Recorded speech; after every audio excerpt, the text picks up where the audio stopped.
Next, from the City Club of Chicago, Natasha Korecki, political reporter with the Sun-Times, talks about her book on the scandals of Governor Rod Blagojevich and how they also affected the careers of other leading politicians in Chicago.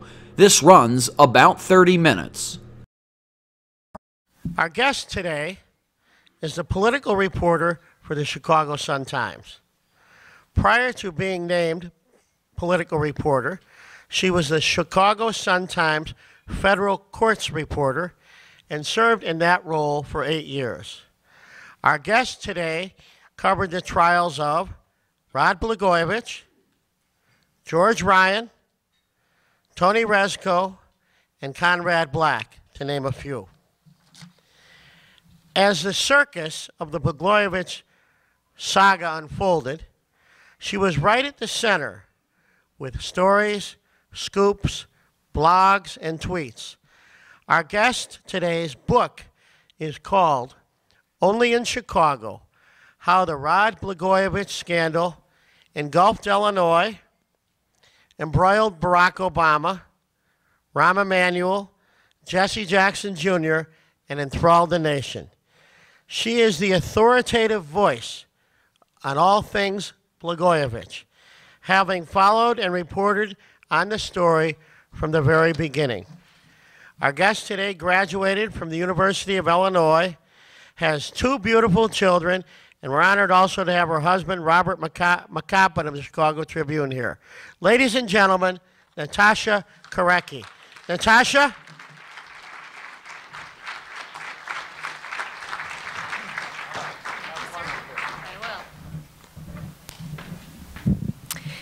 It was the fall of 2008 when FBI Director Robert Mueller, one of the highest-ranking law enforcement agents in the country, flew from Washington, D.C. to Chicago. Sensitive wiretaps were up, and FBI agents were covertly recording what could turn out to be a spectacular public corruption case. Mueller wanted to hear some of the tech cuts himself. He walked past piles of papers heaped on the desk of the FBI Chicago chief, Robert Grant, then asked his bodyguards to leave the room. The tapes rolled. Mueller listened for a minute, then stopped and looked up. "Who is dropping all those F-bombs?" he asked. "Oh, that's the governor of Illinois," he was told. Mueller shook his head. Only in Chicago. Good afternoon, everyone. Thank you for having me here today and coming here to see me. I gotta say, it is very odd to be on the other side. I'm usually out there covering these things. So this is a little bit of an adjustment for me. But thank you very much to the City Club for having me today. I can't tell you how many stories I've written, as recently as last week, in fact, where I utter the phrase, "only in Chicago," and shake my head in amazement. For the past 8 years, I've worked as a reporter for the Chicago Sun-Times. I covered federal courts most of that time. I just changed beats, and now I cover politics. I like to joke that the only difference so far is now I cover politicians earlier in their careers. Not long after I first began working out of the downtown courthouse, I covered the corruption trial of former Governor George Ryan. And we all know that Patrick Collins was the leader in that. Again and again in stories, I, as well as others covering the event, referred to the trial as historic. After all, how often does a governor go to trial? Little did we know that when jurors in the Ryan trial were being sworn in, the very next governor of Illinois, Rod Blagojevich, was already, according to witnesses, trying to scheme to make money off of official state deals. Of course, Blagojevich was the same person who ran on a platform of bringing ethics and reform to Illinois. Just 1 year after Ryan began serving a 6.5-year prison sentence, Rod Blagojevich was handcuffed and brought into Chicago's federal courthouse to hear the charges against him. On a personal level, after having endured the 7-month trial of George Ryan, I have to say that the moment when Rod Blagojevich walked into that courtroom was one of the most surreal moments of my reporting career. You know, I think a lot of us, having after endured one governor's trial, thought we were never going to see that again. And though we knew Blagojevich was under scrutiny, and we knew that there was things circling around him, that first day that he walked into that courtroom, he came out of the side room, the prisoner holding area, with his bushy hair, looking around, not knowing where he was. And he was wearing a jogging suit. A federal prosecutor said he was shaking down campaign contributors, holding up legislation or state action until he got his donation. And most famously, they charged that he tried selling Barack Obama's vacant Senate seat, which he said was, quote unquote, effing golden. As a reporter for the Sun-Times, I followed the case closely from the very beginning to that unusually warm day last March when hordes of people surrounded Blagojevich's home on the eve of his first night in prison. Many of them, by the way, were asking for his autograph. It wasn't until I put this book together, when I took a step back to look at it all, that it struck me how unbelievable the story was. And I think people often forget that so much of the story happened after Blagojevich's arrest. I recently wrote the book Only in Chicago to capture this spectacular legal and political roller coaster. Profanities were plentiful, misbehaving polls abounded, and the investigation gave us an inside look at the dirty underbelly of Illinois politics. Sunday marked the 4th anniversary of Blago's arrest, so I wanted to take you through a few highlights of the last 4 years, just to remind you how very special this time was for our state. I think most would agree that this case was incredibly unusual. The chief reason, the FBI had discovered maybe the only politician in America who never learned don't talk business on the phone. Remember, this was a time period when Blagojevich already knew he was under federal scrutiny. Stuart Levine had pleaded guilty. Tony Rezko was convicted of plotting to make money off of state deals. Still, Blagojevich talked about everything. For example, how, hypothetically, if Lisa Madigan and Jesse Jackson Jr. were both drowning, he'd save Jackson. He talked and talked about his political aspirations. For example, his hope to land an ambassadorship in India. Patty and Rod mused on the phone about the quote-unquote crowded running paths, and also talked about, what their girls would eat in India should he go there. One thing we did learn through all this, politicians don't talk like choir boys in private, and neither do their spouses. But Blagojevich's talk wasn't just on tape. When it came to his criminal case, Blagojevich couldn't say enough. And I would argue it was his own words, not just the ones spoken on tape, but the ones spoken in a federal courtroom that would spell his legal demise.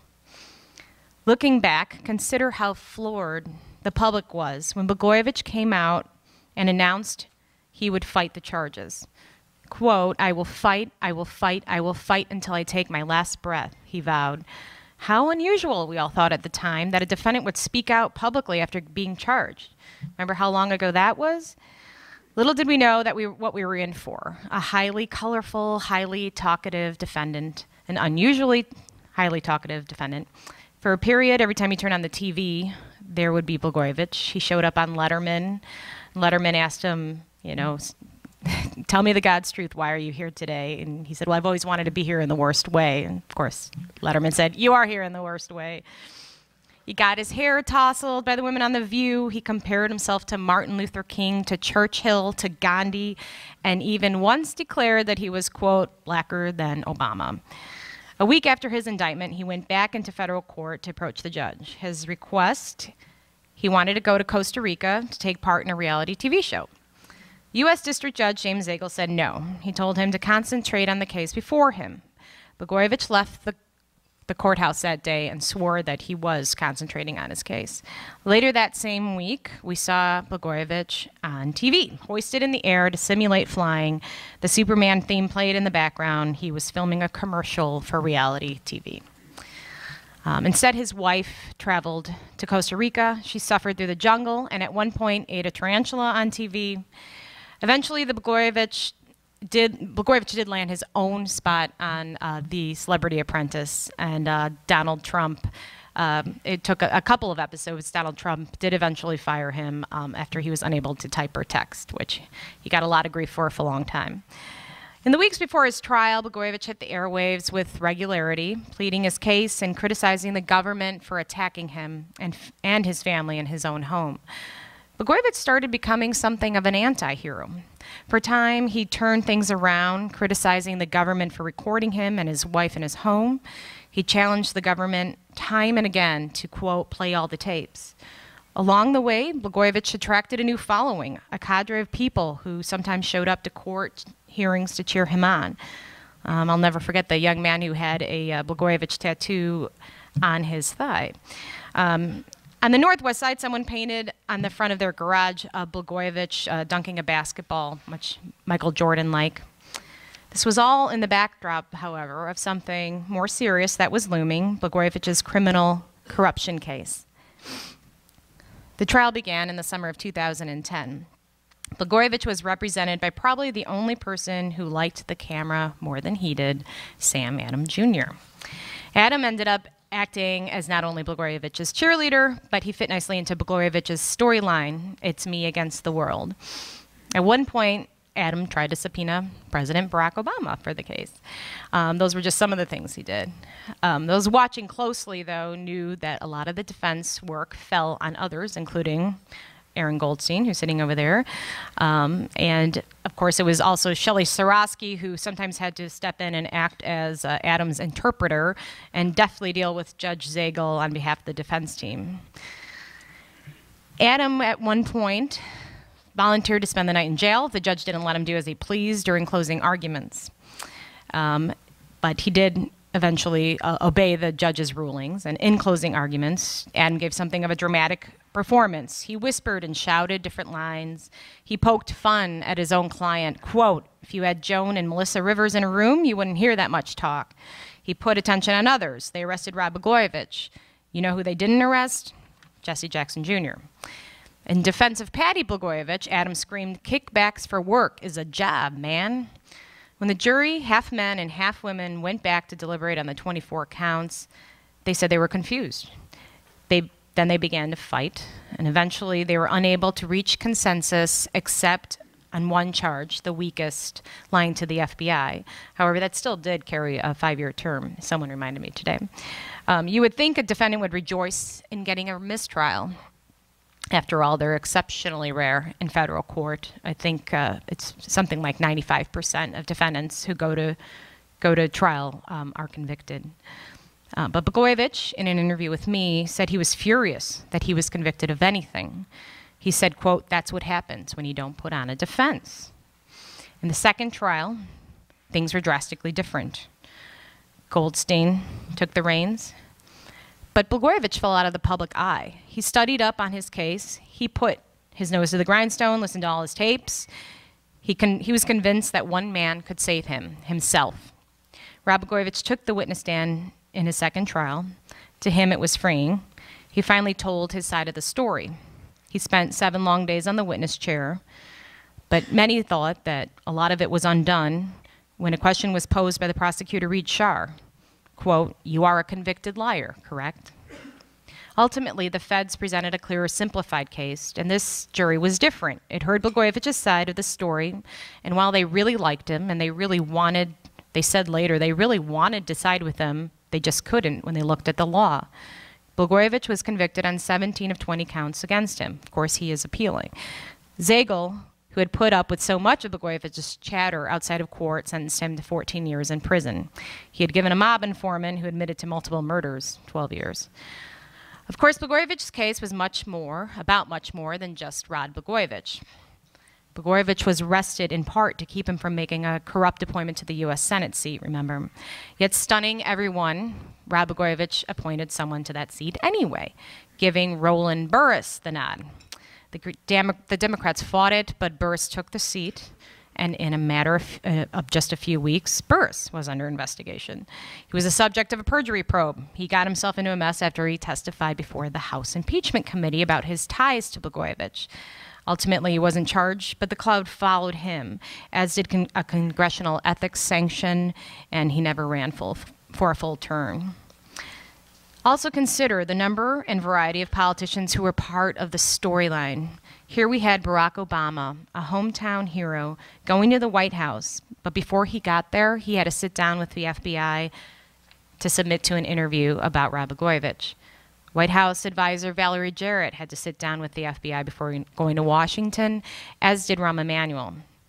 Then there's the congressman, Jesse Jackson Jr., who wanted the seat, and Blagojevich is heard on tape saying Jackson supporters were offering $1.5 million for it.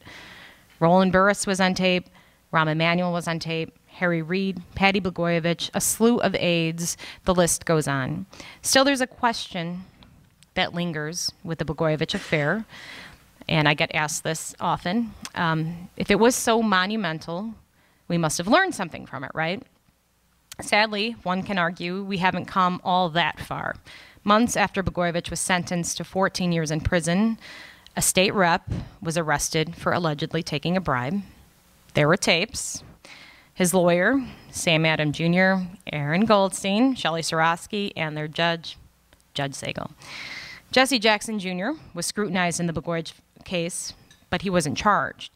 Jackson ran 17 years ago for Congress, vowing reform after Mel Reynolds was convicted on criminal charges. Sound familiar? Jackson's now under scrutiny for new allegations. I will say, though, we're not seeing him on talk shows pleading his case. He isn't holding news conferences, daring prosecutors to, quote, play all the tapes. The story is not over there, but at least for now, he went away quietly. Then you look at the people who want to replace Jackson. Reynolds, a convicted felon, is one of them. A week after Jackson resigned in disgrace, Reynolds held a news conference announcing his candidacy. In the backdrop, a sign read, "Redemption."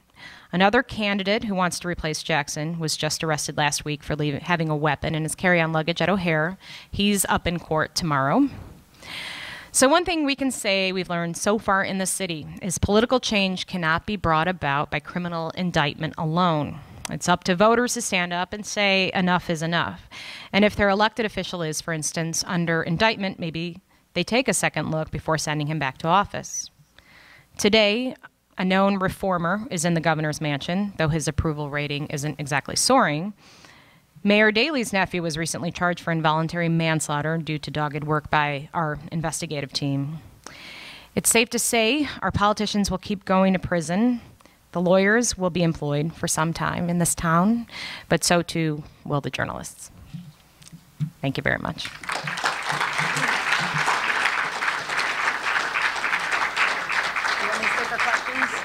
Okay. Now, given this crowd, getting a few questions could be a problem. There's some people here who have a lot to say and can't say it.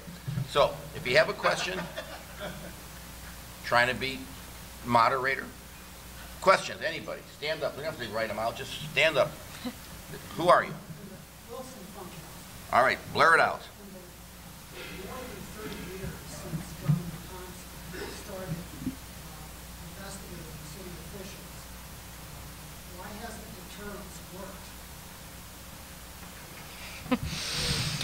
I think it's in the more than 30 years that Governor Thompson started investigating public officials, why hasn't deterrence worked? 40 years. 40 years. Because we all need employment. I think a lot of it is, it's a crime. All the crimes are different. But a lot of them are of opportunity.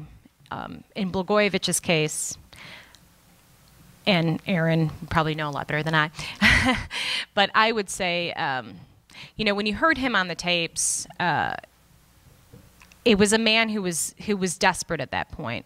And, I thought in the beginning money came easily to him, and he had no difficulty raising money. But toward the end, it was difficult. No one wanted to give him money. He got increasingly frustrated by it, and perhaps he started crossing the line at that point. But in the case of Blagojevich, I guess a lot of people would argue that he does not offer a deterrence because he alienated so many people from the party. He wasn't one of the party people. So they would say, well, that's him. That's not us. We're different. And, the other thing is voters, it's up to voters, and they keep putting people in. Jesse Jackson Jr.'s investigation was revealed, before the election. And he won 63% of the vote. Derek Smith was indicted before his election. I think he had 71% of the vote in the primary. So it is a lot. It's up to a lot of people to make change. Anyone else? I got a question. That was not the former governor. Okay, Joe Thornton. Did Blago ignore good legal and political advice? Sorry, it's too easy. Or would all the tapes reveal his inner circle just enabled him or gave up? Great question. Well, all the tapes, you know, and when you talk about his inner circle, that would be his, you know, his aides, and that's obviously different than the attorneys who were present at, you know, for the trial. You know, obviously I wasn't privy to all the legal advice, but, you know, I think we all by now know enough about Rod Blagojevich that he was going to do what he was going to do, and he was going to steer the ship. And there were times when it was clear that, you know, his attorneys were trying to steer him in one direction, particularly when Blagojevich was on the witness stand and he was objecting to questions himself from the witness stand. At other points, his lawyers got up and objected, and he would answer anyway and talk over them. So, yes, he was a very, you know, on a scale of 1 to 10, I'd say 9, and you cannot control this guy. Very difficult. This is from our future speaker, Keith, who gave himself a little publicity, but that's part of the City Club. Rod Blagojevich never lost an election. He never even had a close election. Why didn't voters see his flaws, or didn't they care? You know, the interesting thing about the Blagojevich case was, you know, a lot of this stuff happened. You know, when he was arrested, we all thought, okay, he'd been under investigation for some time for Operation Board Games. And, you know, so there was a lot in the media at that time about, you know, state boards and Tony Rezko and were there kickbacks and who, you know, the inside deals going on there. But then when he was arrested, we're all reading this complaint, and it was brand new stuff. I mean, no one knew what was going on. And I don't think the public, clearly the public did not know he was, for instance, you know, accused of trying to sell the Senate seat, that he was, you know, allegedly shaking people down for campaign contributions. And holding up bills, you know, and he's on tape saying this stuff. So all this stuff was very new to a lot of people. But he was, you know, he's a populist governor, right? I mean, people liked him. He has a very charming side. I mean, like I said, the jurors in this case liked him. You know, there's a couple of them who, you know, if they could have found something, they wanted to. He's a very likable guy. He knows how to talk to people. You know, and that's why he was elected governor twice. Gene Reinecke, Hawthorne Strategy Group. All right. In light of so many corruption convictions of Illinois public officials, Mr. Collins may want to comment on this. Do you think public financing of election campaigns would diminish the number of corruption cases we see, assuming that if public financing withstood a legal challenge? In other words, would public financing of campaigns change the cycle of corruption in the state? Anytime you want to come bail me out, Pat, you know. Well, that's a tough one. I mean, you know, a lot. I mean, obviously, you know, I remember I go back to I went to University of Illinois at Springfield, and we had a professor there who, you know, just swore by public financing of campaigns. Ron Michelson, who did a lot with the state election board for a while, and he, you know, he swore by it. But you know, if you look at the cost of some of these campaigns, I just don't know how the public could bear it. I mean, you'd have to have significant overhaul of state and federal election campaign laws, campaign finance laws, and I just do not see that happening. Two more things. First, when can one buy a hard copy of the book? Okay, so the book is an ebook now. We wanted to take advantage of the timeliness, such as it is. So it was out September 1st. You can get it on Amazon, Kindle, iPad. You can just get it on your laptop, whatever that is. I mean, if it's Mac or PC. And then it should be out in hardcover in the spring. So look for that. Now comes the Paul Green question. Oh, no. You guys could jump on me. I was there for 80% of the trial. I even gave you a little anecdote that probably should have been in the book, but I didn't know you. Second edition. Second edition. You could put I have others. But what really disturbed me about the sentence, and maybe I'm just legally off my, could be totally wrong, when the judge said, I want to send a message, I always thought you should be convicted for what you did, not because you're sending a message to somebody else who hasn't down the road. Because I thought the sentence was incredibly harsh, given the fact that almost everything he was accused of, he couldn't do. I mean, he just didn't do any of those things. He tried, but he didn't do it. He was too incompetent even to be a crook. So about that 14-year sentence, because they want to send a message, do you cover any of that in the book? That's called a sandbag.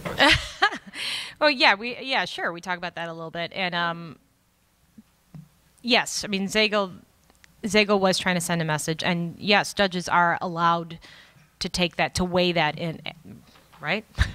They're allowed to take deterrence into consideration when they're handing down a sentence. You know, and I remember thinking when Rezko, and I talk about this a little bit in the book, when Amy St. Eve sentenced Tony Rezko, it was a couple months right before the Blagojevich sentencing. And, you know, if you look at the tier, you know, most people might think Blagojevich is at the top because he was the governor, and Rezko is below it, right below him. Of course, his lawyers argued strenuously otherwise. But if you look at it that way, Rezko gets 10.5 years. This is a guy who, he had gone to trial, but he then tried cooperating after that. He still got 10.5 years. So at that point, a lot of people said the bar is set. It's got to be higher than 10.5 years. And I think that's in part what Zagel looked at when he was going into it. Whether that's fair, whether that's going to, you know, part of an appeal, that's another question. But I think the Rezko and the whole pyramid thing, I think that factored into it tremendously. Oh, Father, So Cellini was, if people don't know, he's a downstate millionaire who was involved with TRS. That was part of Operation Board Games, and just looking at all the boards and the outside influence on the boards. Stuart Levine turned out to be one of the biggest cooperators ever, and they had started recording his phones, and this was back in 2004. When they put a wiretap on his phone, they caught some conversations with Cellini. And because of that, and it played into the whole thing because they charged Cellini with trying with others to extort a businessman in exchange for getting some money for Blagojevich, and for a campaign contribution to Blagojevich, $1.5 million. So he was accused of calling this Hollywood producer, Tom Rosenberg, Cellini is accused of this, and passing along basically a pay-to-play offer from Rezko, Kelly, and Levine. And he was convicted of that, and he was sentenced recently.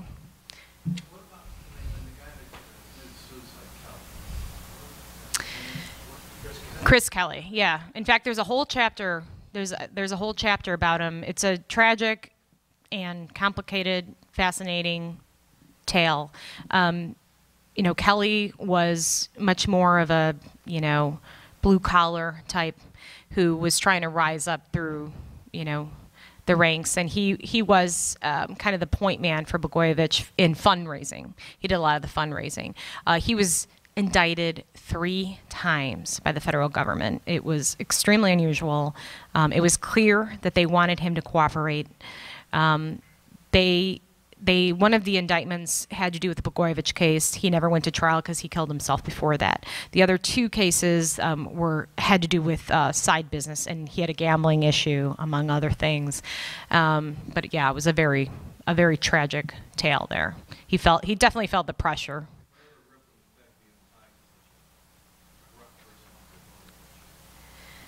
Right. I mean, that's the other part of the book that I really wanted to say, spell out, was that this case touched so many other people, and it revealed that there were so many other people who were involved in all of this, who you know, Blagojevich, if you think back at that time, Blagojevich was a political pariah. I mean, he wasn't even, they got all these conversations on tape because he was at home on the phone. He wasn't going to Springfield.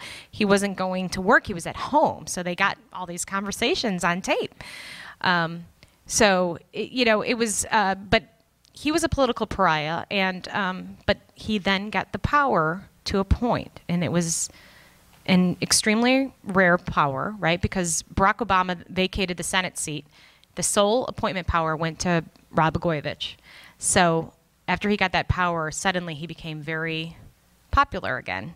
All these people were circling and dealing with him, including Obama. I mean, the day before Obama is elected, he makes a phone call to a top union leader and tells him to go, that gives him the green light to talk to Blagojevich about the Senate seat. So it's definitely an interesting series of events. Thanks again. Very good.